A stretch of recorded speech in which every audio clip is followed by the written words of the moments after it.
All right, good afternoon. I am Colonel Jesse Johnson, the Chief of the Joint Staff of the Minnesota National Guard.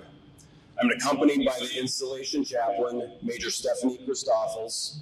It is my honor and sincere pleasure to welcome you to the 2025 Court of Honor Induction Ceremony. At this time, please rise if you are able and remain standing for the entrance of the official party, followed by the playing of the national anthem and the invocation from Chaplain Christoffels. As this is an indoor ceremony during the national anthem, please remove any hats and refrain from saluting.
Color guard, post the colors.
Ladies and gentlemen, I ask that you please bow your heads for a moment of silence for our fallen.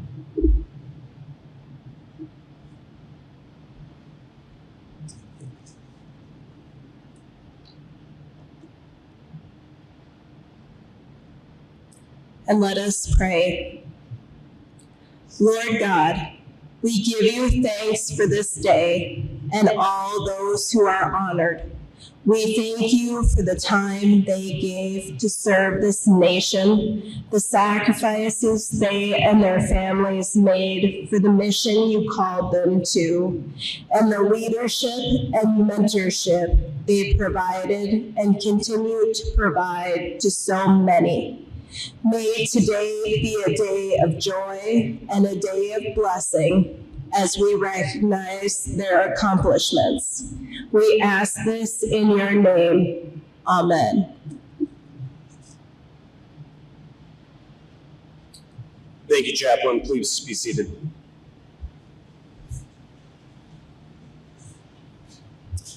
Again, welcome everyone. The Minnesota National Guard has been memorializing individuals since 1933, as stated in General Order Number 5, as a perpetual monument in memory of a grateful state and nation. Terrain features on the Camp Ripley Military Reservation, Little Falls, Minnesota, are hereby named in honor of Minnesota citizens, now deceased, who served honorably in our armed forces during a time of war. At that time, 159 individuals were honored. Throughout the years, over several decades, leading up to the early 1980s, the program was intermittent and only 8 individuals, all deceased, were inducted. In 1988, we formalized the program and began hosting induction ceremonies biannually during the even-numbered years. In 2009, the board amended the program to host annual induction ceremonies.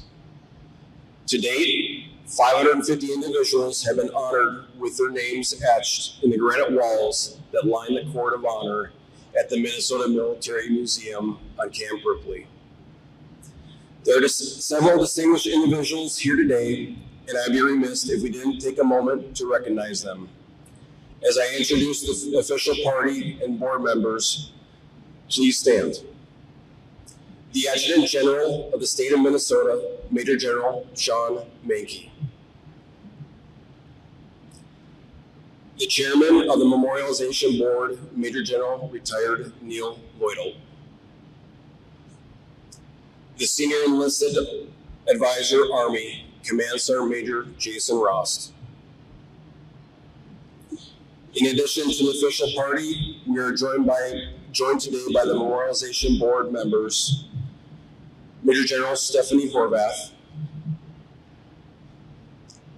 Brigadier General Brevet Retired Eric Kurska,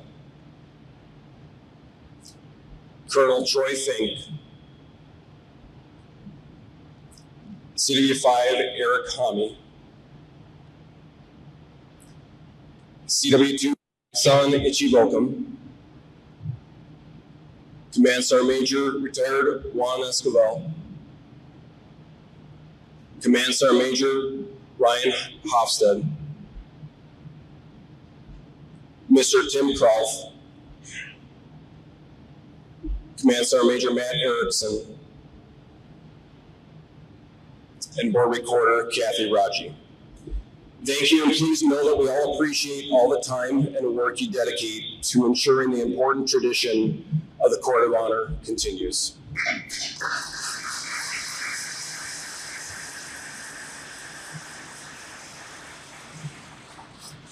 In addition to the official party and the Memorialization Board, we have several distinguished guests in the audience. Lieutenant General Retired John Jensen,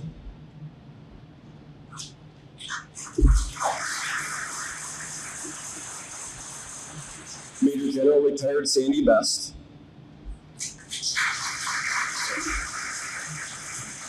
Major General Retired David Hamler, Major General Stephanie Horvath, Major General Retired Gerald Lang, Major General Retired Rick Erlinson, and to any distinguished guests I have missed, I apologize and thank you for attending today. Lastly, can you please take a moment to recognize any past Court of Honor inductees in the audience today? Will you please stand?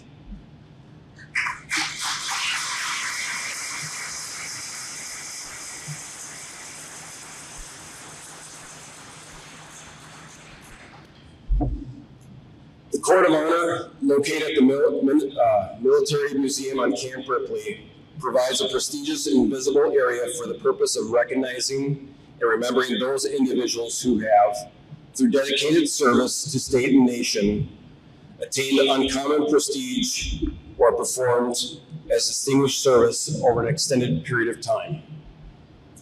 This year, we recognize the following soldiers whose names are now engraved in the Court of Honor. Colonel Retired Michael Linz.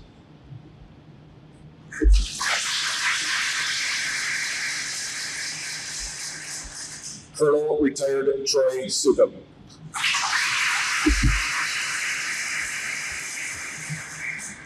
Colonel retired Angela Steward-Randle.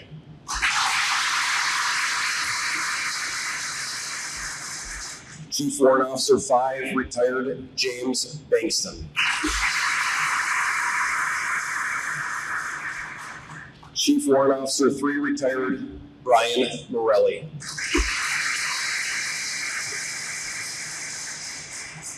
Command Sergeant Major retired Stephen Cunnien.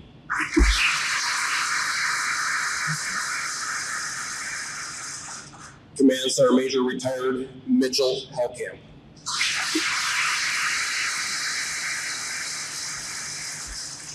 Command Sergeant Major retired Douglas Wortham.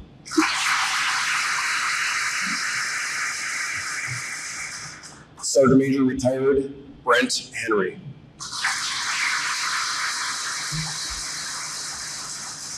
And First Sergeant retired Shane Hudella.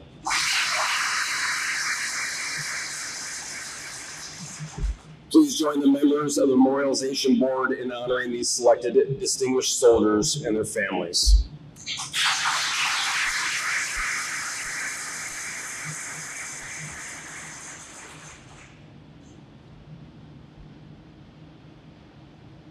Colonel Michael G. Linz. Colonel retired Michael John Linz devoted 35 years of distinguished service in the United States Army Reserve and Minnesota Army National Guard. He enlisted in 1985 as a material storage and handling specialist and commissioned as a combat engineer officer in 1988. Over the next 3 decades, he served with excellence from platoon leader in the 682nd Engineer Battalion to Chief of Staff, Minnesota Joint Forces Headquarters. During his career, Colonel Linz held key leadership positions, including commander of Alpha Company 682nd Engineers, battalion commander of 1st Battalion OCS 175th Regional Training Institute, brigade engineer for 1st of 34th HBCT, and multiple senior staff assignments within the 34th Infantry Division, Joint Forces Headquarters. In 2006, deployed to Iraq with 1st 34th HBCT. Colonel Linz applied both military and civilian engineering expertise to strengthen outposts and protect soldiers from enemy attack. He spearheaded innovative fortification measures that saved countless lives during indirect fire assaults. Most notably, Colonel Linz developed tactics that defeated the lethal explosively formed projectile threats. His ingenuity, later adopted army-wide, ensured that soldiers survived attacks that destroyed armored vehicles but left crews uninjured. His leadership again proved vital during the brigade's 2011 deployment, where his use of advanced engineering design protected soldiers from evolving IED threats. Colonel Linz's contribution to force protection and survivability directly saved lives and set enduring standards for operational readiness. Following retirement in 2020, Colonel Linz continues his service as head coach of the Private Lake High School robotics team, a board member of the Minnesota Valley Electric Cooperative, and project lead for 34th Infantry Division Memorial Monuments at Fort Snelling and Little Falls. Colonel Linz's career reflects exceptional leadership, innovation, and devotion to soldiers, an enduring legacy of service to the Minnesota National Guard, his community, and the nation. Colonel Linz was nominated by Eric Kurska, Comrade in Arms. All right, that's to keep our comments brief. I think General Lloyd said 1 minute per year of service. So I'll try to keep it well under that. I'm honored and humbled to be inducted in the Court of Honor. Thank you to Brigadier General Kurska for the nomination and the selection committee for the induction. Thank you to all those throughout my career who have provided mentorship and opportunities. And special thanks to my wife, Laura, and our sons, Thomas, Joe, and Will. My 35 years of service could not have happened without your support. One of the great strengths of the National Guard is that we all bring our civilian skill sets to the battlefield. During our 22-month-long deployment, I leveraged my background and experience in facility design, construction, and project management to lead the efforts to improve our remote radio relay point garrisons. I used my experience with 3D computer-aided design software, combined with the Army engineering training in booby traps and explosives, to reverse engineer the roadside bombs and figure out a way to defeat them. I proposed that we needed to radically change our current tactics and procedures. The challenge was this new idea that violated all doctrine and training. That put our command in a really tough spot. Keep doing what we're trained to do in accordance with published doctrine and guidance and what our higher headquarters told us to keep doing, and we're going to keep having casualties. Our command team could put their careers and possibly more on the line and implement a new, unproven tactic that just might save lives. If it works, everyone's a hero. If it doesn't work, there may be repercussions for violating guidance and training. The command team at the time, Colonel Serial, Colonel Kurska, Lieutenant Colonel Herkey, Sergeant Major Julene, they made the tough call and implemented my recommendations. The result, over 20 vehicle hits between 2 deployments without a single casualty. As in many accomplishments in the military, these are not the results of just one individual, the efforts of a great staff working together to solve problems and save lives. Moneybags Bill Hammond was our controller, and my battle buddy Dave Munson, our anti-terrorism force protection officer. They worked tirelessly to get the funds needed to prove our RRP force protection. Our JAG officer Tom Hagan helped me win the legal arguments that we're spending the correct funds to save soldiers' lives. I actually had to make that argument. I had to argue that we're spending U.S. dollars to save U.S. lives. Our S3 shop, led by Eric Kurska, with Bob Interest, Rick Shute, implementing the zoo tactic throughout the brigade, all the staff sections, led by our chief of staff, the late Larry Herkey, who contributed in multiple ways to the brigade's success. Early in my career, I ran across a poster that I always remembered. It's a picture of a tired soldier in the field with the following caption: "He hasn't read FM 100-5. He has no idea what IPB means. Never wrote an estimate. Will never make a consolidated staff recommendation. Doesn't know that you exist. Do your job well, battle staff officer. His fate depends on your skills." So I dedicate my induction to the Court of Honor, to the Iron Majors, the battle captains, the staff, NCOs, those who toil away in the command posts, the staff sections, often unnoticed, who do their job well and come up with recommendations to save soldier lives, and the brave command staff who implement those ideas. Thank you.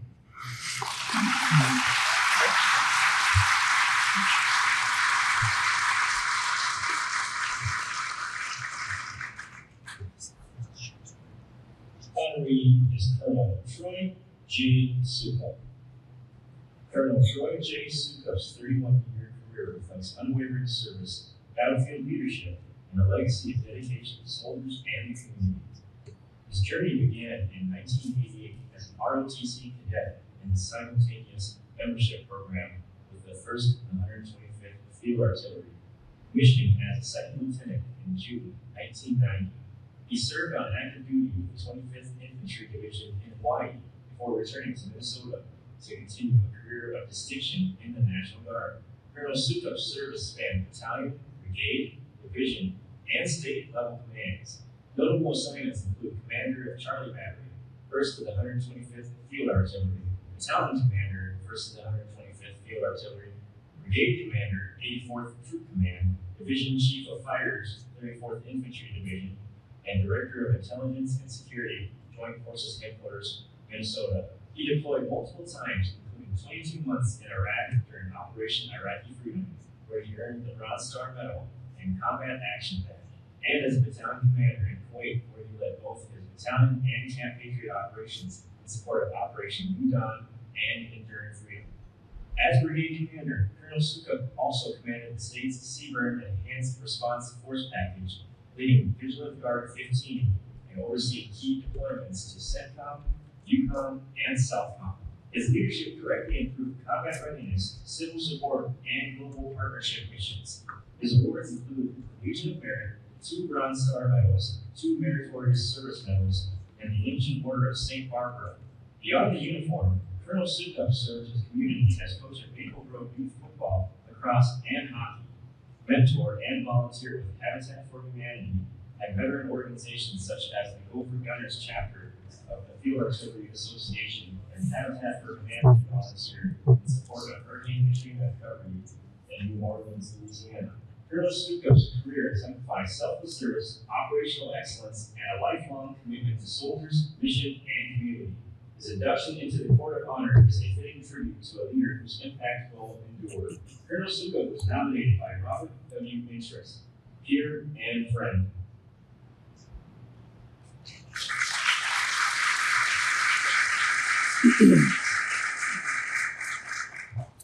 Well, good afternoon. This wasn't originally part of my speech because I did not have a speech, but Mike Lenses, as you can tell by the pictures that were posted of me, I was part of that deployment to Iraq and as a battalion operations officer at the time. So you can tell by my combat-looking photos that I was there, and all of our soldiers are duly noted the efforts that were made at the brigade level and pushed down to the battalion so we could execute to save lives on those types of missions. So thank you, Mike Linz. And prior to that, Mike Linz and I actually were captains together on the division staff. So we go a long ways back. So anyway, thank you, and thank you for those comments.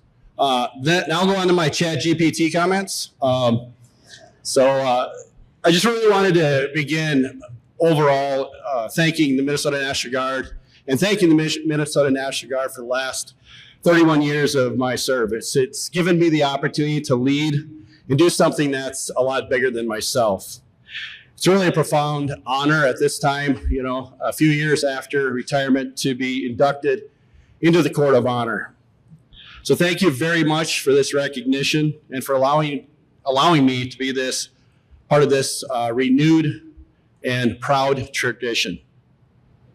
I also wanted to congratulate those all in the front left or right of these rows, the Court of Honor inductees.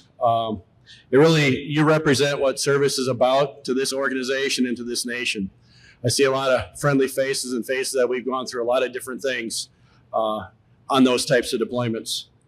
And to my family, thanks for standing with me through multiple deployments and multiple duty missions and duty stations, including overseas in scanning Iraq, Camp Patriot, Kuwait, and more than one mission to NATO Composite Force mission in northern Norway. You all carried the weight for me while I was forward deployed, and you took care of primarily my wife, my now young, they were young kids, now 2 adult children and 2 17-year-olds have developed their own way in their budding young lives. This is an honor that does not just belong to me, but to all of my teammates, mentors, friends, and family. Thank you for supporting along the way. And thank you for this incredible recognition. Attack.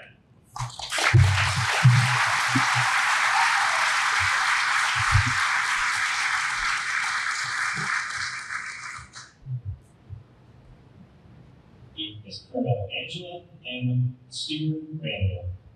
Colonel retired Angela Steward-Randle's 30-year career in Minnesota Army National Guard is a testament to trailblazing leadership, devotion to soldiers, and enduring service. Rising through the ranks to become the highest-ranking African-American woman in the Guard's history, she broke barriers and set new standards for excellence in mentorship, diversity, and operational readiness. Commissioned in 1988 through the ROTC at the College of St. Benedict and St. John's University, Colonel Steward-Randle began as an ambulance platoon leader with the 204th Medical Battalion.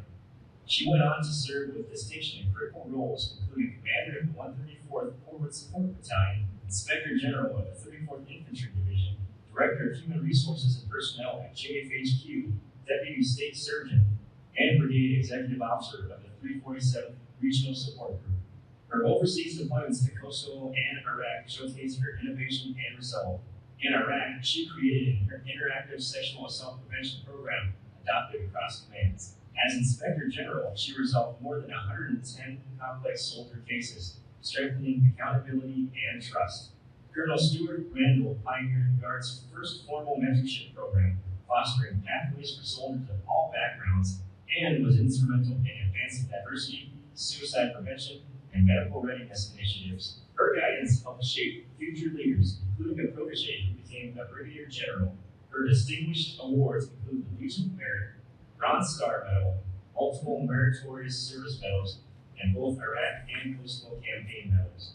Since retirement, she has continued her legacy of service through senior leadership in state and nonprofit organizations such as the Human Resources Director for the State of Minnesota, COVID response team supervisor for Ramsey County, and served as Director of Human Resources and Vice President of Talent, Equity, and Culture for Neighboring House, a nonprofit serving diverse and underserved communities, while actively supporting veteran groups like Women's Veterans Initiative Working Group, the Minnesota Assistance Council for Veterans, Edina Rotary, National Association of Black Military Women, Disabled American Veterans, Veterans of Foreign Wars, American Legion, Military Officers Association of America, and both National Guard associations at the state and national level, faith and community programs. Colonel Steward-Randle's career reflects integrity, courage, and vision.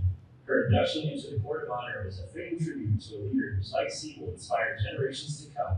Colonel Steward-Randle was nominated by retired Major General Jerry Lane, Comrade in Arms, and Captain Keisha Hunt.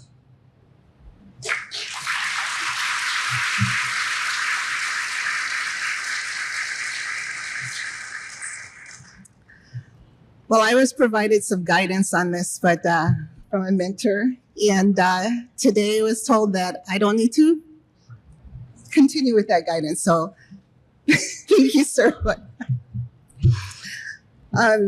Distinguished guests, fellow service members, family, friends, and honorees, good afternoon. Standing before you today is one of the greatest honors of my life. To be inducted into the Minnesota National Guard Court of Honor alongside so many of our state's most selfless and courageous military professionals is very humbling beyond words. I want to begin by offering my sincere thanks to those who nominated me for this distinction. And the two nominations, there were co-authors with that, so I want to include those in my thank yous. To Major General Jerry Lane, who even after my exuberant and carefree 2.5, 3-year-old daughter, Marisha, was playing around on the drill floor and being pregnant with my son, James, my second-born child, he still selected me as his S1 commander, HHD and S1 commander, the 134th FSB, which was my first company command position. Thereafter, I had the honor to serve under his command in various other positions throughout the 434th Division Support Command, the DISCOM. Thank you, Major General Lane. To Major General Neil Lloydell, my first encounter with him as I came on full-time force with Joint Force Headquarters as a State Equal Employment Manager, and he in his role as a Labor Relations Officer. That led to many more encounters in various positions, including the deployment, and eventually became a very trusted advisor and senior mentor, where now, as a board member, I have the privilege to work again with him and his amazing Minnesota Assistance Council for Veterans team as they work to end Minnesota veterans' homelessness.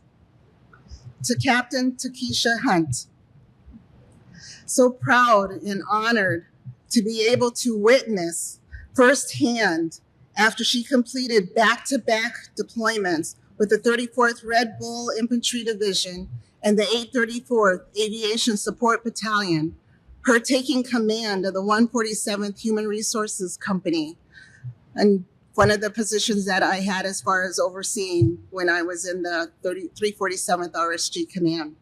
Thank you, Captain Hunt. Master Sergeant Farrah Kennedy, from working with her when she was just an E4 HR assistant to now Joint Force Headquarters, NCOIC of the Finance Section, and a Master Sergeant, E8 in the Minnesota Army National Guard. Thank you, Master Sergeant Kennedy. To the Camp Ripley Memorialization Board members, amongst the many nominations you received, to have been one of the selectees of this prestigious recognition, I am deeply honored and sincerely grateful. Thank you. Thank you for all your belief and confidence in me over the years, for your trust, and for taking the time to put together and submit the nomination packets forwarding my name. I'm truly appreciative of your support, and this means more than you know. This honor is not mine alone. It belongs to the countless soldiers, all the NCOs, the warrant officers, and commissioned officers I had the privilege to serve alongside, whether in the field, in combat zones, during sleepless nights of domestic operations, or in training professionals and leadership development or making policy changes. From Kosovo to Iraq, from the motor pool, medical treatment facility visits across the state, being downrange on a flight line or airfield, to the confines of a conference room or one-on-one in an office. Every accomplishment attributed to me has been made possible by all the soldiers and people around me. Those who challenged me, stood soldier to soldier with me, mentored me, and lifted me up when the mission demanded more than one could bear or carry alone. To the enlisted soldiers who are the backbone of the military and the heartbeat of every formation, you taught me what resilience truly means. Your commitment to each other, your diligence to duty and to the mission, and your willingness to teach and train a newly assigned butter bar, and willingness to take the time to continue this practice throughout my career inspired me every single day. Thank you. To the warrant officers who have been pivotal in bridging the gap between the enlisted and officer leadership, bringing your technical expertise and craftsmanship that upholds and advances our mission. Your tactfulness in making sure that every T is crossed and I was dotted, and ensuring that I understood the importance of these essential lessons, especially with personnel actions and throughout my logistical community. Thank you. To the commissioned officers, both junior and senior officers, and my peers that I served with, you helped shape my perspective, sharpen my leadership. Your guidance and counsel, mentorship, and abiding to the task of holding me accountable, and your professionalism pushed me to think deeper, lead better, and remain grounded in our shared values and the mission. Thank you. And to my family, the quiet strength behind my service, the long nights, missed birthdays and holiday gatherings, school activities and special events, where you went on to shine, although I was not there. When asked by other children, why did your mom leave you? My son standing up straight and telling them, she didn't leave me. She's helping other people and serving our country. The silent sacrifices you endured, I know were hard on you, and please know they never went unnoticed. You not only gave me the space, but the unconditional support for me to be able to lead, to serve, and to grow. And I hope that I was able to be the best and loving mother for you, for my children, Marisha and James, and my now new daughter-in-law. Your support and understanding were unwavering. Your continuous and constant love was and still is my compass. Thank you. You see, this induction represents more than an acknowledgement of past accomplishments. It's a moment that validates a lifetime of striving to leave the organization better than I found it. Whether it was establishing a mentorship program, expanding diversity and inclusion efforts, resolving soldier issues as an inspector general, or leading medical readiness across the force, developing programs to ensure proper resources and services for our military youth and family were there in place. Each initiative was rooted in a deep belief that we are at our best when we are lifted up by another, when we make space for every voice, and when we lead with both strength and compassion. To be etched in stone here at Camp Ripley, where I first was introduced to this 53,000-acre training site, conducting bivouac exercises as an ROTC cadet at College of St. Benedict's, St. John's, and St. Cloud State University TRIO program. And since the age of 20, save the 2 deployments, spend every single birthday, to include the year I retired, due to MUTA 5s or MUTA 6s being conducted on the first weekend of this beautiful month of May, which conveniently coincide with the date of my birth. And on the very grounds where so many of us trained, were transformed, and forged unbreakable bonds. It's more than a tribute. It's a reminder of the legacy we all leave behind. As I look at this honor, I don't see a final chapter. I see a renewed responsibility to continue mentoring, to keep building bridges, and to ensure the next generation of soldiers sees themselves in the legacy we leave. To those who served before me, beside me, are serving now, and will serve in the future after all of us. Thank you for allowing me to be part of this great and enduring military family, to continue to live the Army values of loyalty, duty, respect, selfless service, honor, integrity, personal courage. May we always remember and never forget the sacrifices, the stories told and untold, the friendships and the bonds that we made, and the people who make our service so meaningful. Ken, I thank you for this incredible and humbling honor. Godspeed.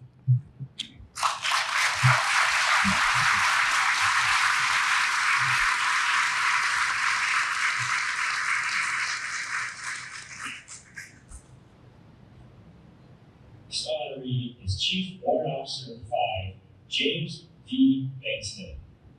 Chief Warrant Officer 5, James Bankston, began his distinguished military career in 1967 as a warrant officer candidate at Fort Walters, Texas, and Fort Rucker, Alabama. He served with distinction in Vietnam from 1969 to 1970 as a UH-1 aviator and later at Fort Carson, Colorado as the commanding general's pilot and instructor pilot. Following active duty, CW-5 Bankston joined the Minnesota Army National Guard in 1971 as a UH-1 pilot with Alpha Company 147th Aviation Battalion.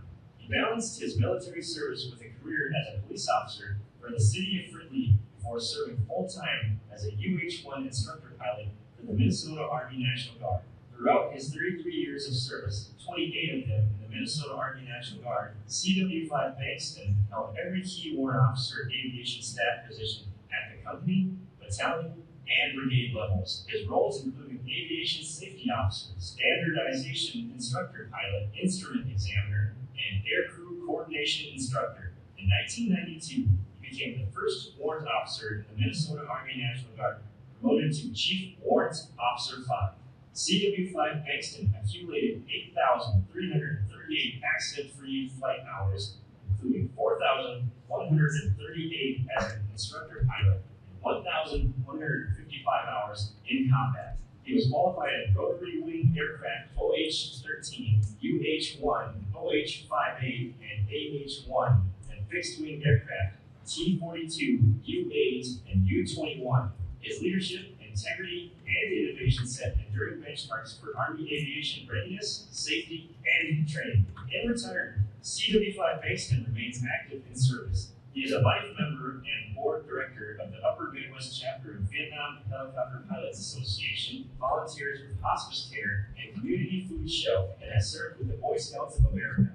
He and his wife Cunnien reside in Hudson, Wisconsin, where they enjoy their 5 children and 11 grandchildren, including Specialist Liberty Grant, currently serving with the Minnesota Army National Guard. CW-5 Bankston was nominated by retired Major General Rick Erlandson and Brigadier General Debbie Moore.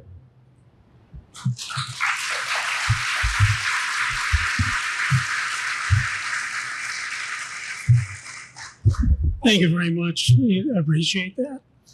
I have a lot of thanks to give for today, and all of my family are here today, which is an event just to begin with.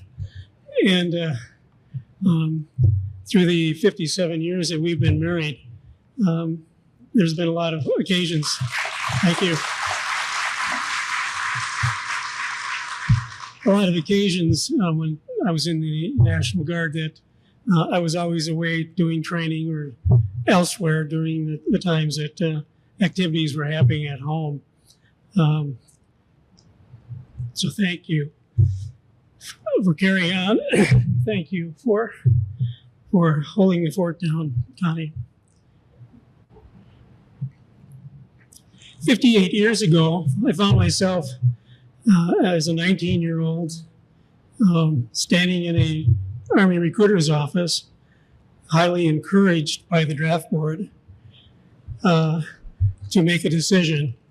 And I talked to a recruiter, Army recruiter at that time. I still remember his name, Staff Sergeant Garner. And I told him I wanted to be an airborne ranger. And kind of smirked on the side of his cheek. And he said, well, you got to take some exams and we'll figure out what would work out best for you in the Army. And took the exams and went back after he checked all those out. And he says, you know what? You need to join the Army and go to a warrant officer candidate school and become a helicopter pilot. Now, that was a giant leap of faith for me, as I didn't know what a warrant officer was to begin with. And the other part of it was I never flown before, never been in an aircraft. And when I mentioned that to him, he says, oh, that doesn't matter.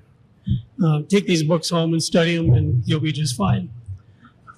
Well, it all happened in that giant leap of faith. I did complete flight school and warrant officer candidate school. And for the warrant officers today, warrant officer candidate school was 9 months back then. And while you were trying to fly, learn how to fly. So a little bit different than today. After my tour in Vietnam, I served in Colorado, as was mentioned, as the commanding general's pilot, and had an opportunity to visit lots of places with lots of VIPs, as Fort Carson at the time was one of the arrowhead point for the new Volar Army. So we had all kinds of people coming by, politicians and such, to have the opportunity to see what the post was doing. Of course, we are a volunteer Army now, and the draft is no longer being used for our men and women to join the military. Through my time frame as a warrant officer, and through the challenges that were given to me by serving in the active duty Army and also with the National Guard, I had very good commanders, and they helped me to do more and to be more than I thought I could be. I have since heard a statement that was made that kind of became my goal in my career. There's no chance, there's no fate, there's no destiny that can circumvent or hinder or control the firm resolve of a determined soul. All of the inductees, I'm sure, here today have used that, not so many words as that, but we're determined souls, and we're determined to be the best that they could be in their units and for their community also. I'd like to thank those that I've served with that are here today, which there aren't that many of us anymore around, but we do have some here and some that are being honored today too. I thank you for your support and all the good and bad times that we've had in our careers. Thank you again for this great honor, and appreciate that. Go Army.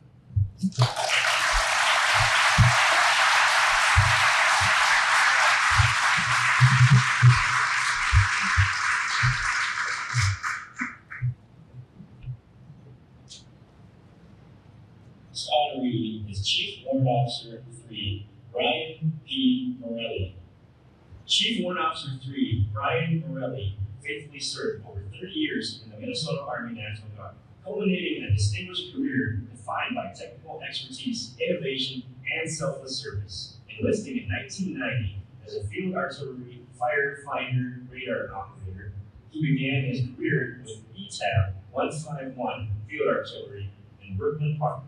Recognizing his exceptional technical skills, he transitioned to the 34th Infantry Division's G7 Information Operations Section and reclassified as an Information Technology Specialist in 2005. His expertise soon brought him into the Active Guard Reserve Force, where he became indispensable to the division's command and control systems. Appointed as a Signal Warrant Officer in 2012, he was promoted to CW2 in 2013 and CW3 in 2017. From 2003 to 2019, CW3 Morelli was a constant presence on advanced parties for major warfighter and joint exercises across the U.S., Europe, Asia, and the Middle East. His work ensured reliable battlefield communications, enabling commanders to execute critical operations and maintain common operational picture. His innovations during Operation Iraqi Freedom and Operation Enduring Freedom dramatically improved tactical networks, earned widespread recognition and commendations, including a Bronze Star Medal, Meritorious Service Medal, and Joint Service Commendation Medal. Equally respected as a leader and mentor, CW3 Morelli received the Vincent Leadership Award at the Warrant Officer Basic Course and guided numerous junior warrant officers in the G6 section. Since retiring in 2020, he has continued his service to veterans as an operations manager with the VA, as a small business owner, and as an active member of the VFW Post 7555, where he supports operations, technology, and community outreach. CW3 Morelli's legacy is one of technical mastery, leadership, and unwavering dedication to soldiers, veterans, and community. CW3 Morelli was nominated by Cynthia Culworth and Major General Stephanie Horvath.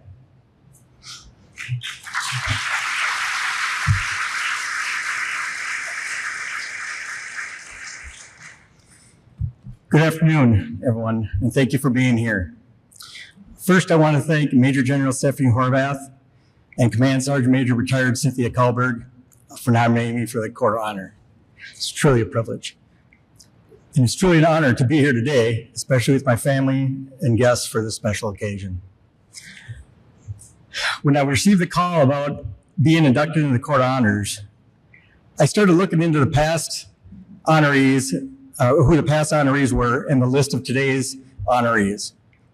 There are about 24+ honorees I knew well and worked closely with during my 30 years of service.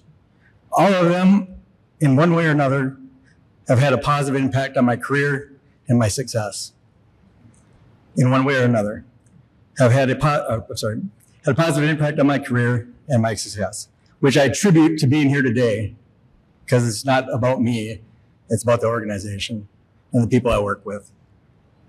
This also includes many past and present soldiers here in the audience that I've seen today. First, I want to thank my father, Retired Sergeant First Class Al Morelli, for inspiring me to join the Army National Guard at an early age. I think I was around 13 or 14 years old when he started having me shine his boots before drill weekend and loading the family station wagon with all his military gear when he would leave for annual training. There were several times when I went to drill weekend with him at the Anoka Armory. Little did I know that I would be drilling out of that same armory for about 10 years. So thank you, Dad, for inspiring me with your boots. To my lovely wife, Amy, thank you for your understanding and support when I had to be gone for days, weeks, months, and years. You knew how important the military was to me, which meant a lot to me. I also want to thank my mother, Pam, my brothers, Kevin, Darren, and Aaron, my sister-in-laws, Kim and Courtney, for supporting me and helping me with the house, and my dog, Chelsea, while I was gone for those same days, weeks, months, and years. There's not enough time to thank everyone that influenced me personally and professionally throughout my 30 years career, but I need to mention a few. First, Sergeant Major Retired Stephen Karna. When you were my readiness NCO, at ETAB 151 in Anoka. You called me in late 1995, early 1996, somewhere in there, and told me a primary leadership development course spot opened up at the last minute and that I should go. I did, and completing that course was such a great experience that it motivated me to pursue leadership roles in the Army National Guard. Thank you for that call. Sergeant Major Joe Vogel. When I transferred to division headquarters in Rosemont back in 2002, I didn't know anybody. The first person I met was you, Joe. You were the readiest NCO at the time. You welcomed me to division and got me all squared away. Throughout the years, I continued to work with Joe. I was always impressed with his professionalism, motivation, and passion in everything he did. Major Retired Dan Hamilton, thank you for mentoring and challenging me while we were on ADOS orders supporting multiple exercises with the Army Battle Computer Systems. We were really busy, but we always had a lot of laughs and good times. Sergeant Major Retired Jeffrey Karna, I enjoyed working closely with you while in the G3 section and during all the exercises. Your strong work ethic and dedication were truly inspiring. I also really enjoyed your sense of humor. Lieutenant General Retired John Jensen, Lieutenant Colonel Tim Grindy, Colonel Retired Matt Botter, Command Sergeant Major Retired Doug Wortham. Thank you all for providing mentorship, leadership, and supporting me throughout the years. You are great leaders that I truly admire. And lastly, CW3 Retired Kevin Deutschman, Master Sergeant Retired James Kalberg. Thank you for your camaraderie, your teamwork, and friendship throughout the years. Working with both of you helped lessen the stresses of exercise and deployments. We spent long days together, but you two provided hours of laughter that was well needed throughout those times. Thank you.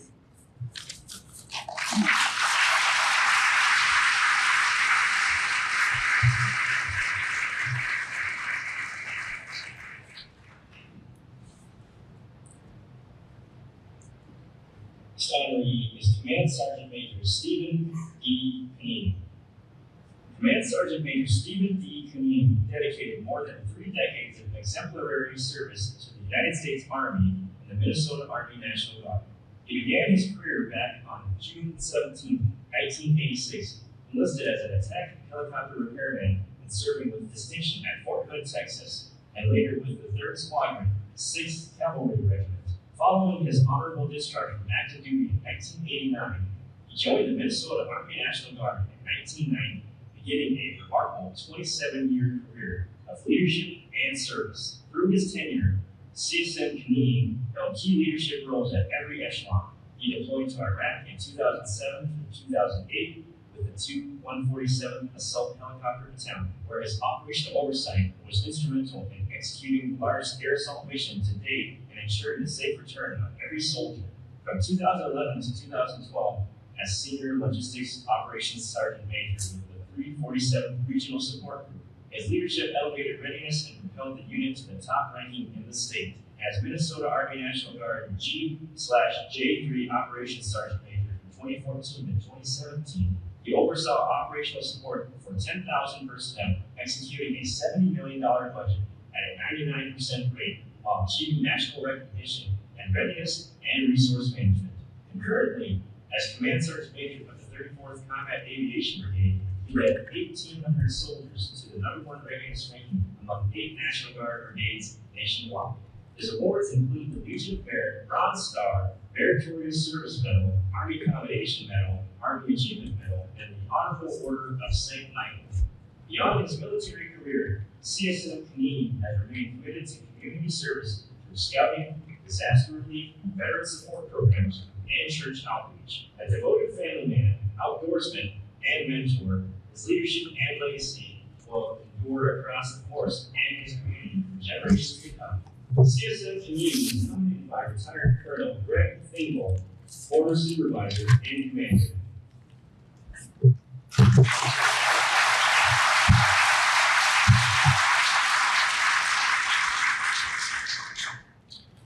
Good afternoon, general officers, distinguished guests, family, and friends. I'm sincerely grateful for the opportunity to be here today. When I was just 11 years old, I knew the United States Army was where I belonged. I still remember exactly where I was sitting when I made that decision. A pretty tough decision when I couldn't even decide between G.I. Joes and Hot Wheels. To have that dream come true and have it last for over 30 years has been a profound privilege. Along the way, I've had the opportunity to serve with many extraordinary individuals. I'd like to take a moment to recognize just a few of them today. Colonel Greg Thingvold, thank you for your nomination, for your support, and your outstanding leadership. To the NCOs, who all led by example, they set the standard, and they had my six. Sergeant Mark Morena, Sergeant First Class Seth Martell, and my battle buddy, Command Sergeant Major James Canson. I'm grateful for your friendship and your strength. To the officers who advised, challenged, and trusted me, Lieutenant Colonel Jeff Merricks, Colonel Buddy Wynn, and General Sean Mankey, thank you for your guidance. To my parents, Doug and Joanne, thank you for giving me a strong moral foundation based on family and faith. To my children, Aaron, Francine, and Samuel, thank you for your patience and pride through every chapter of our journey. I couldn't be more proud of all of you. Finally, being a citizen soldier was the greatest honor of my life. Whether it was in Iraq, Guatemala, or the Red River Valley, it's always been about service and the trust in the people and soldiers that stood beside me. Thank you, and God bless you all.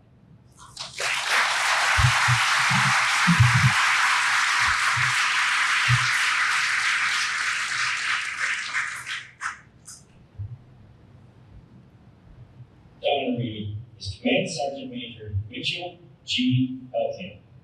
Command Sergeant Major Mitchell Hellkamp honorably served over 35 years in the United States Army and the Minnesota Army National Guard.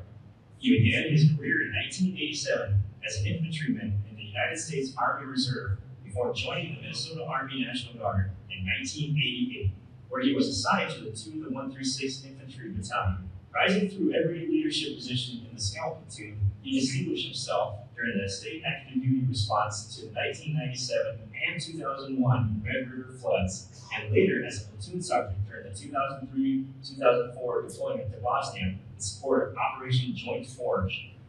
In 2004, he was selected as first sergeant of HHC 2 to 136th Infantry and deployed to Iraq in support of Operation Iraqi Freedom. His leadership in route security operations was instrumental in reducing IED activity and ensuring the safe return of his soldiers during the 22-month deployment. Recognized as a soldier's soldier, he earned the Bronze Star Medal and unit commendation. Promoted to Sergeant Major in 2008, and later Command Sergeant Major of 2 to 135 Infantry, he deployed again to Iraq and Kuwait during Operation New Dawn, supporting the largest U.S. drawdown since Vietnam.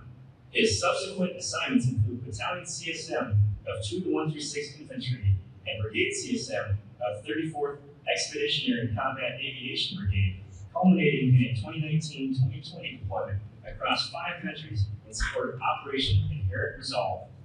His exemplary service earned him 2 Legion of Merits, 2 Bronze Stars, the Combat Action Badge, and the Orders of St. Marie, St. George, and St. Michael. CSM Hellkamp retired in 2022. He and his wife, Sean, reside in Coon Rapids, Minnesota, where he continues his commitment to service as a community volunteer in programs like Indoor Grove Heights, Beyond the Yellow Ribbon, Coon Rapids Youth Hockey, Como Park High School football, as well as the VFW, American Legion, and National Infantry Association. CSM Hellkamp and Sean are also very proud of their son Reggie, who currently serves in the Minnesota Army National Guard.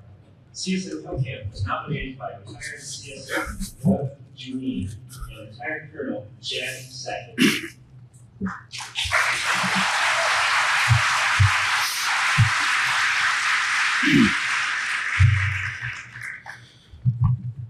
Good afternoon. I would like to thank the selection committee for bestowing on me this humbling honor. Thank you.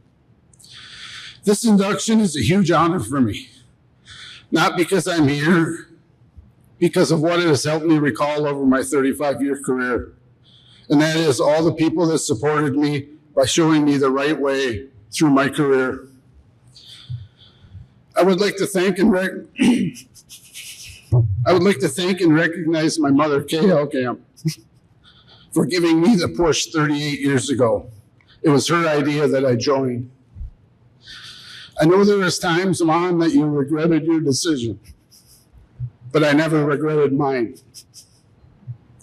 Thank you, Mom. To my dad, thank you for living the example of integrity. I am proud to be a veteran like my father before me. Thank you to the rest of my family for the support through the years. Doug Julene, thank you for the nomination. But more than that, thank you for being that mentor, that example of how we do the right thing, even when it's not popular. But most of all, a friend through thick and thicker. Whenever I asked for counsel, I got the right answer, even when I didn't want to hear it. Chad Sackett, thank you for the assistance with the nomination. Here's to our friendship that started when we were kids and still going strong after 45 years. I'm standing here today not on my own accord, but because of the great leaders and soldiers that I served with during my entire career. To list all of these would take hours, but I will select out a few. Some of these individuals are here today, and some I will see again at Fiddler's Green.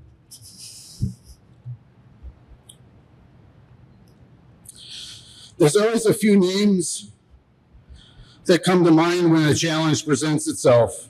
I use them as guidance when I was looking for strength. They are Axel Reed, Judson Bishop, William Koval, Marshall Sherman, and Henry O'Brien. Some of those names are written in granite in the Court of Honor. Others are not, but each of them has a unique and moving story. Joe, I hope you feel better today.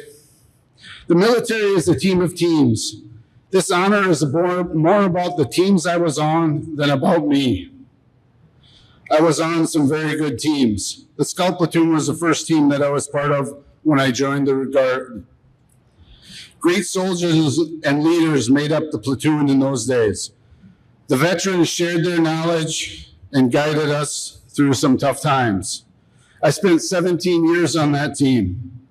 Some of those that influenced me during this part of my career were Julene, Dudley, Bogue, Bittner, Hayes, Kroos, Lacey, Altringer, Brandon, Kruger, Peterson, Shostrom, Detmers, Laxdal, Lysdal, Seeger, Knopf, Vanyo, and Kerr. The next team I was on was HHC 2 of the 136, preparing for the long deployment. Again, it was about the people around me that made me better. Kroenke, Herget, Benson, Melton, Sevchek, Pekar, Rossman, Osterkamp, Kemp. I was then moved out of my comfort zone, out of 2 of the 136 and into the 135. It was the perfect move, albeit uncomfortable. It forced me to stand on my own and use what I had learned to make a difference. It was the best learning experience I could have asked for. With that comes a new team of which I knew no one. Some of those that influenced me during this time were Stroner, Campson, DiNatale, Blowers, Janish, Kemper, Schaefer, and Kurska. Then I moved back to 2 of the 136 as the CSM. A chance for me to give back to the unit that had given me the start. Here paths crossed again. I crossed paths with both Sackett and Benson again. It was a battalion full of soldiers that understood the mission and wanted to be great at what they did. The last stop of my career was at the 34th ECAB. Thank you, Doug Wortham, for giving me an assignment that I didn't know I wanted. And another deployment. This was probably the most challenging time of my career and maybe the most rewarding. There's a stigma out there that the CSM's biggest nemesis is warrant officers. Well, it may have started that way. I learned that the ECAB had some of the best warrant officers in the business. Also great leaders and soldiers. They made me better at every turn, and they always had time to school me on aviation. The soldiers at this time were Mankey, Fix, Hewlin, Greg and Andy. That was quite a ride. DeGear, Gadiant, and Swedeen, Jed, Mark. Words can't describe our bond. The warrant officers that always were there for me were Adamson, Funk, Shifley, Wright, and Carlin. To the guidance counselors of my career, I would like to thank Chaplains Pullew, Tim, Peterson, and Toole. Thanks, Daryl. You know why. Through all of this, it was the soldiers that I served with that made me better every day. No one gets anywhere without family. Sean, thank you for always being there and taking care of everything I could not or did not. Reginald, you got dealt the short hand. Thanks for making it a winning hand. I'm very proud of how you both got us through all of this. I know it was never easy, but you both made it look good. I love you both. Thank you.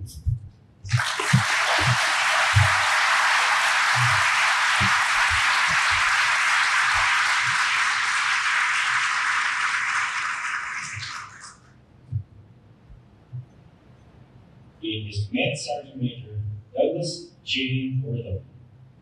Command Sergeant Major Douglas Wortham's nearly 32-year career in the Minnesota Army National Guard stands as a testament to selfless service, transformational leadership, and enduring impact.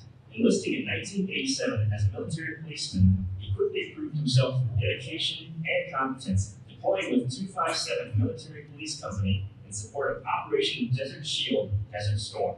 Rising steadily through the ranks, his assignments spanned the breadth of the force from recruiter, readiness NCO, and first sergeant to battalion, brigade, and division leadership roles. In 2007, CSM Wortham was promoted to sergeant major and deployed to Iraq with the 34th Infantry Division, later serving as command sergeant major of the 34th Special Troops Battalion. His leadership culminated in his selection as the Minnesota National Guard's Command Senior Enlisted Leader in 2014, where he advanced mentorship programs, reformed enlisted promotion systems, and championed NCO development across the state and abroad through the Croatia State Partnership Program.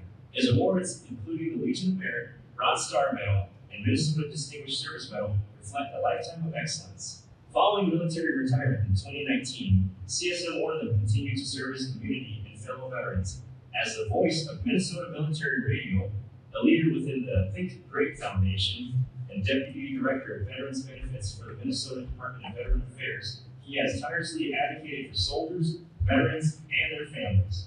His contributions with full-time honor, executives mentoring soldiers, and his local church further demonstrate his unwavering commitment to others. CSM Wortham's legacy is one of leadership, mentorship, and service beyond self. His induction into the Court of Honor is a fitting tribute to a soldier and citizen whose life's work has left a profound mark on the Minnesota National Guard and the broader community. CSM Wortham was nominated by Command Sergeant Major Jason Ross, State Army Senior Enlisted Advisor.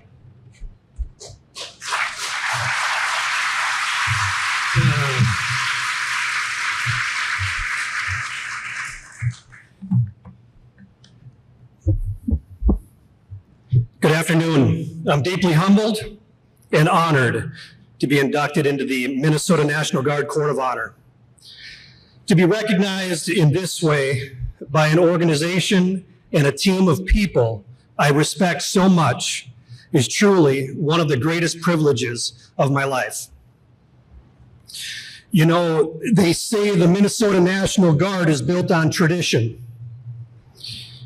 Although it may not look like it, today proved that to be true because the tradition in my family seems to be missing each other's big events because we're always on duty somewhere else. I do want to say thanks to the selection committee for this recognition, my fellow service members and leaders who have inspired me along the way, especially my family. Their love, support, and sacrifice made everything possible. The truth is, military service has always been a team effort, and the home team often carries the heavier load. Over the course of my career, there were birthdays, anniversaries, holidays, simple everyday moments that I missed because of the call to serve. My family never complained, never faltered. They just kept supporting me and holding everything together at home. That kind of strength and sacrifice doesn't show up on a uniform, but it's every bit as honorable as the service that we wear it for. I must admit, I struggled with one thing today. My son can't be here. And as any parent knows, moments like this feel most complete when your whole family is around you. But as I thought about it, I realized something. The very reason I missed family events over the years is the same reason he's not here today. He's on duty with the 210th EIS with the Minnesota Air National Guard.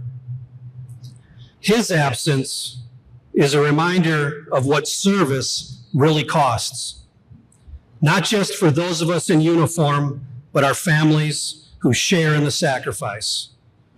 And in that, I feel an even deeper sense of pride. The Minnesota National Guard has given me more than I could ever repay. The chance to serve my state and nation, the opportunity to lead and learn from extraordinary men and women, and of course the values of duty, honor, and selfless service that will always guide me. So today, I accept this recognition not for myself alone, but for the teams I've served with, the mentors who guided me, and especially the family who stood beside me through it all. I carry with me the responsibility to live up to the example set by those who came before and to encourage those who are serving now to keep striving for excellence.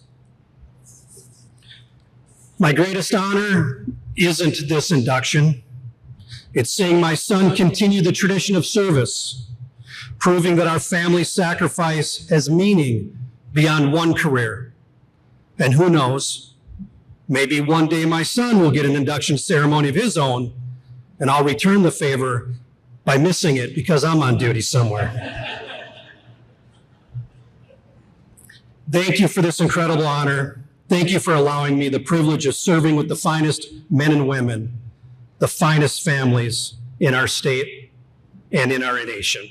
Thank you.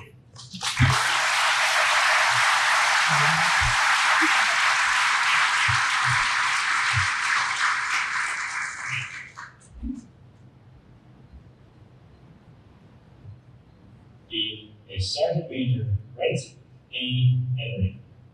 Sergeant Major Brent Henry began his distinguished military career on 17 November 1981, enlisting in Company C, one of the 136th Infantry in Sauk Center, Minnesota. Following training at Fort Benning, Georgia, he returned as an infantryman and quickly proved himself as a skilled marksman and mentor, sharing his expertise in weapons proficiency and tactical operations. His leadership was pivotal in the unit's transition from light infantry to mechanized infantry in 1997, and later to armor in 2000.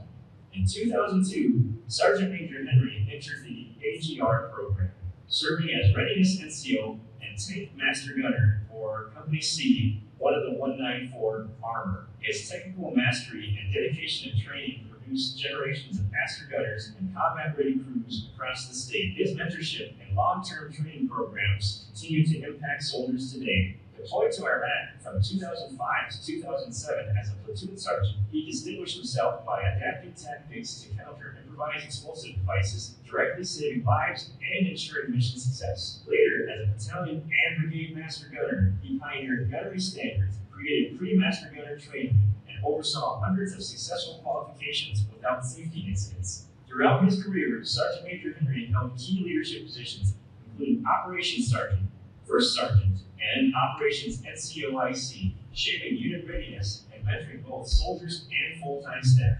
His efforts ensured combat effectiveness, professional development, and safe, successful deployments at every echelon. After 40 years of selfless service, Sergeant Major Henry retired in 2022, earning the Bronze Star Medal, Meritorious Service Medal, Combat Action Badge, and Master Gunner Identification Badge, among many other honors. Continuing his commitment to service, he remains an active member of the American Legion, VFW, National Wild Turkey Federation, Sauk Center Conservation Club, and various community organizations, mentoring youth, supporting veterans, and fostering the next generation of leaders. Sergeant Major Henry is nominated by retired Command Sergeant Major John Lipowski and Command Sergeant Major Ryan Hofstad.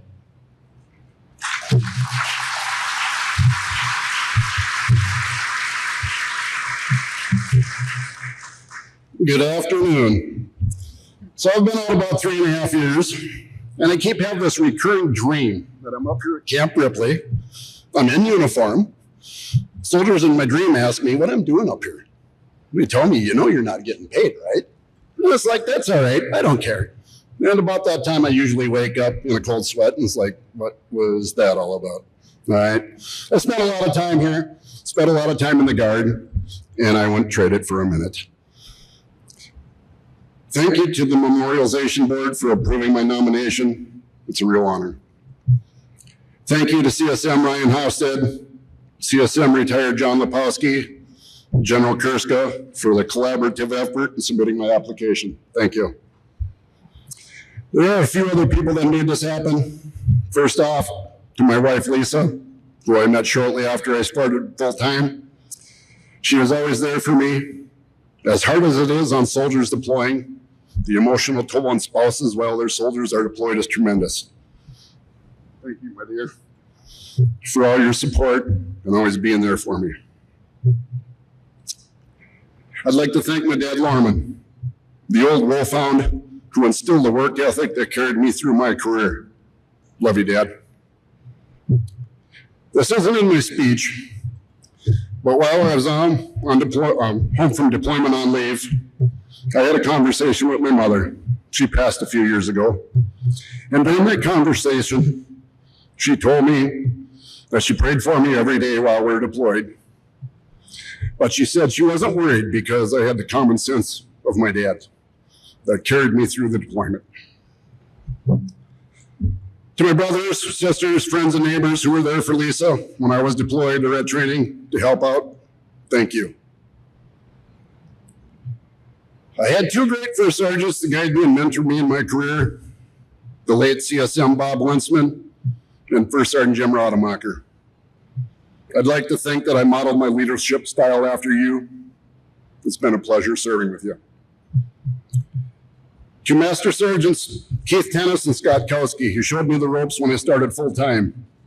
It was a steep learning curve for a construction guy who barely knew how to turn on a computer when he started. Thank you. Master Sergeant Jamie Kimpka, who came on board when Keith was deployed. Both you and Keith are the best logisticians I know. Well done.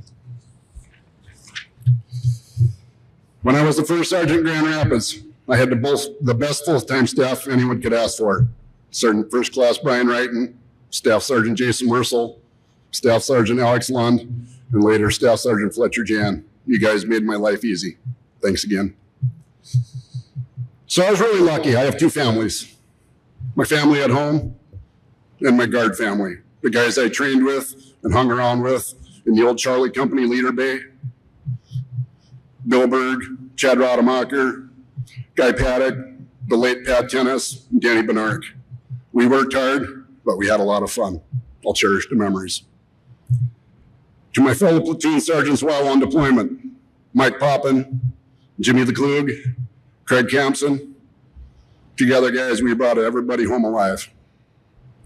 To all the master gunners I've worked with, both on the Bradley and Abrams side, who says you can't have more than two master gunners in a tower at a time without an argument, I thought we got along pretty well.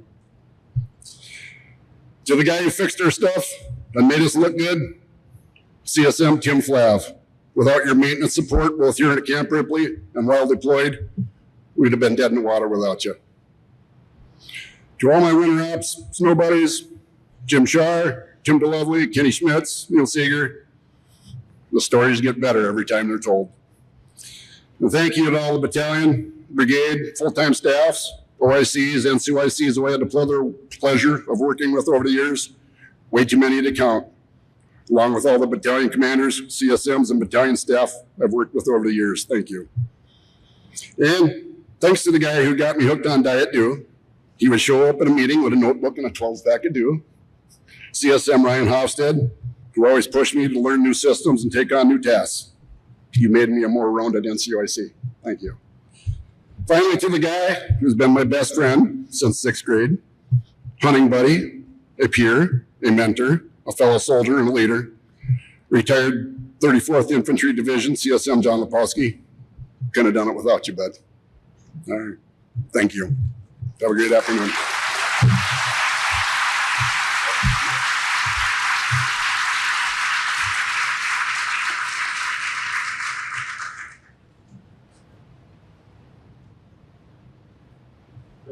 Is First Sergeant Shane R. Hudella. First Sergeant Shane Hudella dedicated 24 years of honorable service to the Minnesota Army National Guard and the United States of America. He began his career in 1988 while still in high school, enlisting as a military policeman with the 257th Military Police Company. In 1990, he deployed in support of Operation Desert Shield, Desert Storm, returning in 1991. Recognized early for his leadership, he graduated as the Distinguished Honor Graduate of PLDC, rising quickly to squad leader and later to staff sergeant.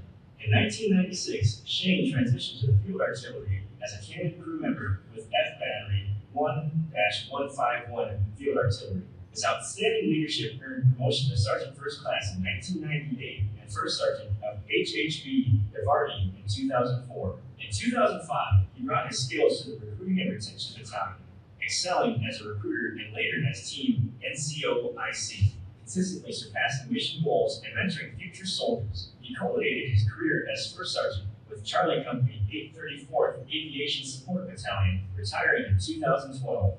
His Army awards include the Meritorious Service Medal, Army Commendation Medal, Army Achievement Medal, and numerous campaign and service medals. Beyond his uniformed service, Shane continued to impact military families. In 2009, he founded Defending the Blue Line, later expanded as United Heroes League, a nationally recognized nonprofit providing over $30 million in sports equipment, grants, and experiences to more than 150,000 military families. Shane further extended his service as a Minnesota State Representative from 2023 to 2025, where he championed veterans' issues, securing $78 million to renovate the nation's veterans' homes and advancing legislation to exempt disabled veterans from motor vehicle sales tax. First Sergeant Hudella's legacy is defined by service, leadership, and devotion, leaving a lasting impact on the Minnesota National Guard, his community, and the nation. First Sergeant Hudella was nominated by Command. Command Sergeant Major Jason Ross, State Army Senior Enlisted Advisor. First Sergeant Hudella was nominated by Command Sergeant Major Jason Ross, State Army Senior Enlisted Advisor.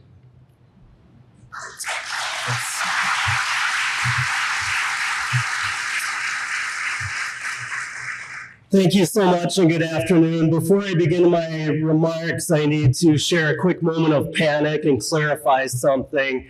When we were sitting down here, Sergeant Major Wortham had his granddaughter on his right shoulder like this, and it was just a few seconds, and she's staring me down, and then she's poking her finger. So, of course, I start making funny faces at her, and next thing you know, I'm sticking my tongue out at her.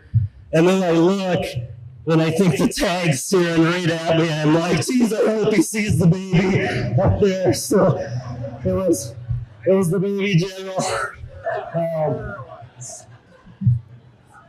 So we're at the last speech, and a very wise general once told me, be bold, be brief, be gone.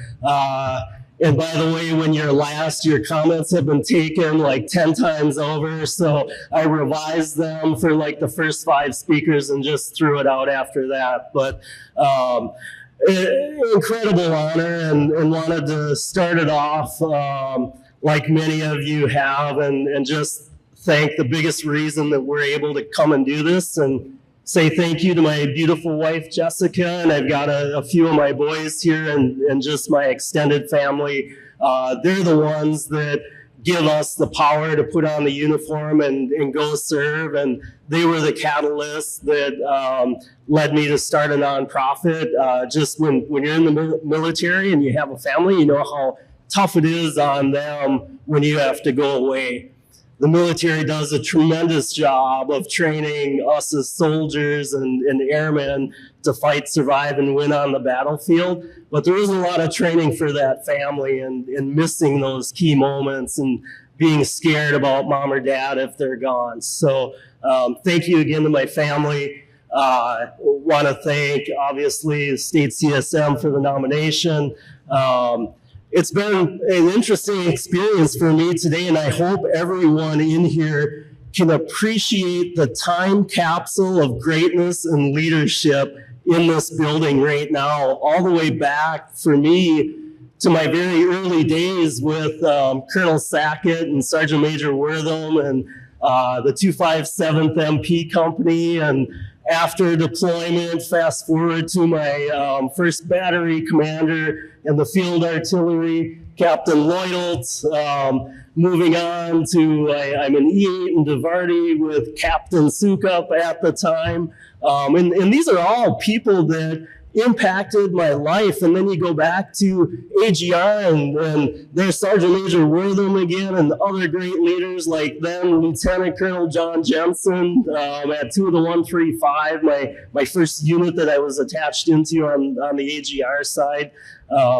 So for me, it's just one, incredibly humbling to even be nominated for the award, much less win it. But to come back and share the stage and the time with this caliber of former incredible leaders, current incredible leaders. I ran into an old E4, the wee E4, when I was a first sergeant. He's a chief now up here. It's just one of the biggest takeaways, and one of the biggest things for me that I wanted to talk about was just that family that you get when you're in the Minnesota National Guard, beyond your biological family, that stays with you for the rest of your life. I mean, it really does.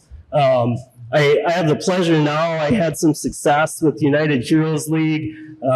We've helped and grown families now across the country, or grown to be across the country. But it's great. I deal with retired General Lloydelt with MACV. Some of these other leaders that I mentioned. We'll call them, hey, we're trying to do this one cool thing for military families. Can you help? I don't know how many times I bothered General Jensen when he was out at the Pentagon. Hey, we're trying to do this thing, sir. It's kind of crazy, but it's going to be super cool, and it's going to help military families. And we always found a way to pull things off. So, yeah, it's just an incredible honor to be here. Like I said, a lot of my comments were gone. by the time you get up here. I was going to talk about, with this much greatness in the room, encourage everyone, and especially our inductees, to use that leadership and drive to go get involved in a nonprofit of the VFW. But everybody already is. When Colonel Steward-Randle listed off those things, all of the nonprofit work, I felt like I need to go start 3 more to keep up. But that's good, right? That's us taking care of that next generation, us taking care of the soldiers and airmen that are in booths right now in the Minnesota Guard, and beyond that if we can through VFWs and other branches. To me, that's what it's all about. We all get the soldier skills. We all go downrange at some point. Really, it's about taking care of that next generation and being a part of this just incredible brotherhood. So thank you again. Promised I'd be brief, and just wanted to say a final thank you to my wife and family. And as we used to say back in Fox Battery and Devarty, en avant. So thank you.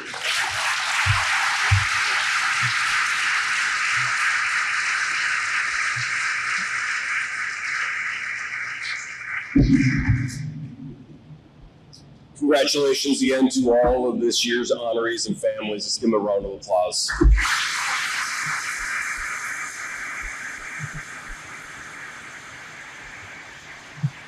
At this time, it's my pleasure to welcome to the podium the chair of the Memorialization Board, Major General Retired Neil Lloydell.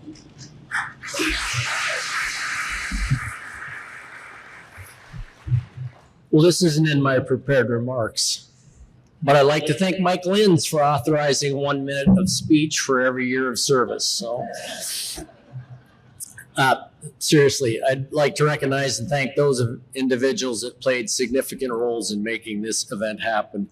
In particular, I'd like to thank the Memorialization Board for accepting nominations and spearheading the effort. I'd also like to thank the state headquarters staff, especially Kathy Raji. Just a side note, it was Kathy Raji who Angela Stewart-Randle was referring to when she said she was authorized longer remarks. That was not me. In fact, it was Kathy Raji. All right. Special thanks to the staff of Camp Ripley who worked behind the scenes to make today's event happen during some particularly challenging current situations with respect to the military and the government. And finally, to the friends, family, and soldiers here today. Thank you for coming. Thank you for making this a special day and for honoring your service member.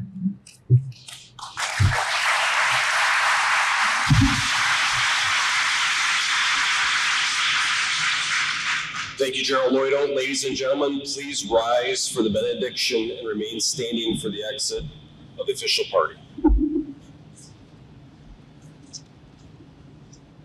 Let us pray. Gracious God, look kindly upon all who serve you and answer the call to serve our nation honorably. May the actions of each of our distinguished honorees continue to make an impact in our organization. May their leadership shape the landscape of our state and nation, and may we continue to lead and serve with dignity, honor, humility, and wisdom. We ask your blessing upon all our fellow service members, and we ask that you guide us to live out your call for our lives each and every day. We pray this in your name. Amen.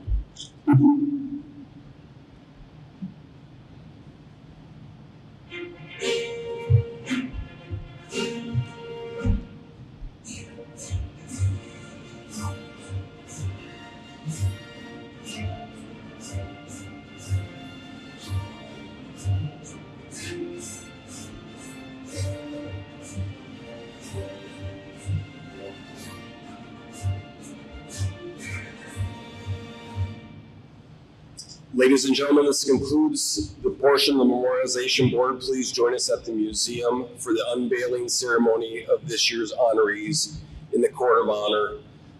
The unveiling at the museum will begin promptly at 1500. Colonel Retired Michael Linz.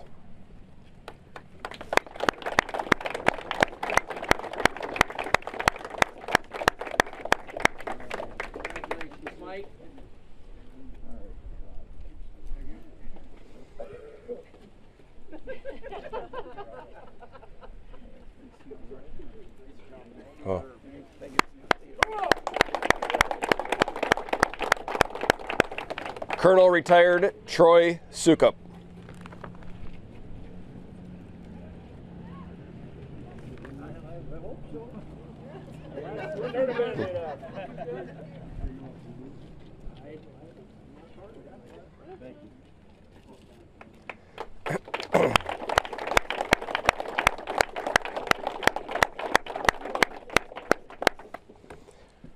Colonel retired Angela Steward-Randle.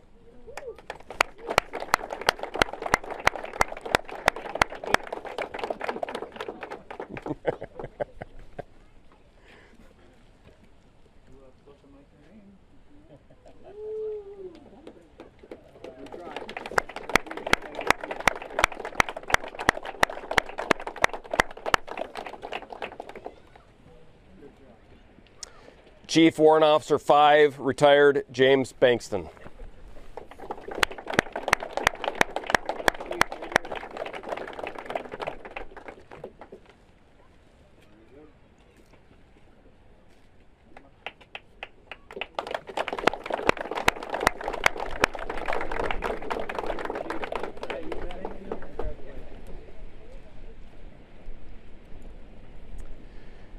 Chief Warrant Officer 3, retired Brian Morelli.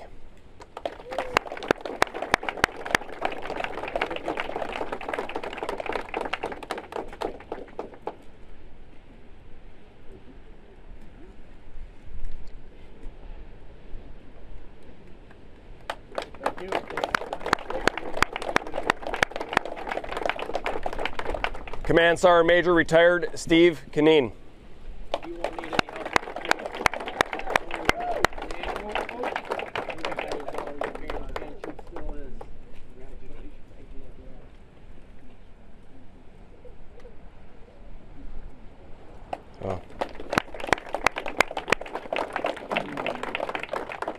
Command Sergeant Major, retired Mitchell Hellkamp.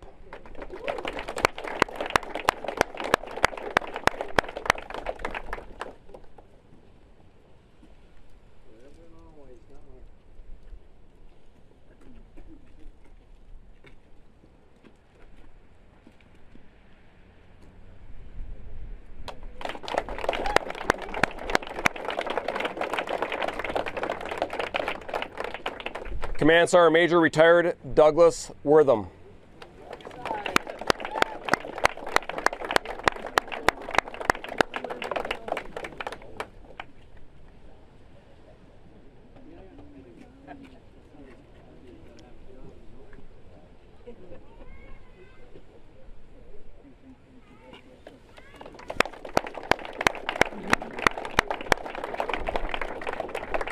Sergeant Major, retired Brent Henry.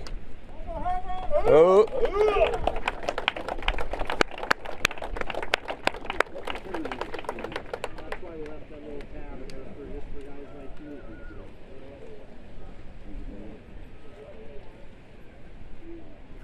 Remember baton, you old bastard. Oh.